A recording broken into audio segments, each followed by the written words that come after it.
অবশেষে প্রত্যাবর্তন। টেস্ট সিরিজে লজ্জার হারের পর একদিনের সিরিজে ঘুরে দাঁড়ালো টিম ইন্ডিয়া। কার্ডিফে দ্বিতীয় একদিনের ম্যাচে ইংল্যান্ডকে হারালো 133 রানে। আর দুর্দান্ত সেঞ্চুরির সুবাদে man of the match Suresh Raina. এদিন টসে জিতে ভারতকে ব্যাট করতে পাঠান কুক।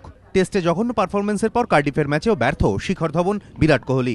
যদিও রোহিতের ব্যাট থেকে আসে 52, রাহানে করেন 41।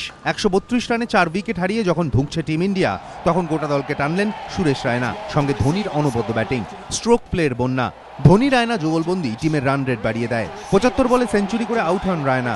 12টি বাউন্ডারি ও 4টি ওভার বাউন্ডারি দিয়ে সাজানো তার ইনিংস। 52 আসে ক্যাপ্টেন কুলের ব্যাট থেকেও। শেষ পর্যন্ত 50 ওভারে 6 উইকেটে 304 রান তোলে ইন্ডিয়া। কিন্তু ইংল্যান্ড রান তাড়া করতে নামার আগেই বাদ সাধে বৃষ্টি। শেষ পর্যন্ত ডাকওয়ার্থ লুইস নিয়মে টিম ইংল্যান্ডের টার্গেট এসে দাঁড়ায় 47 ওভারে 295 রান।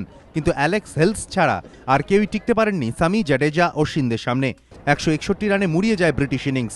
4 উইকেট নেন জাডেজা, 2টি করে উইকেট স্বামী ও শিনের। আর 17 রানের সুবাদে ম্যাচের সেরা রায়না।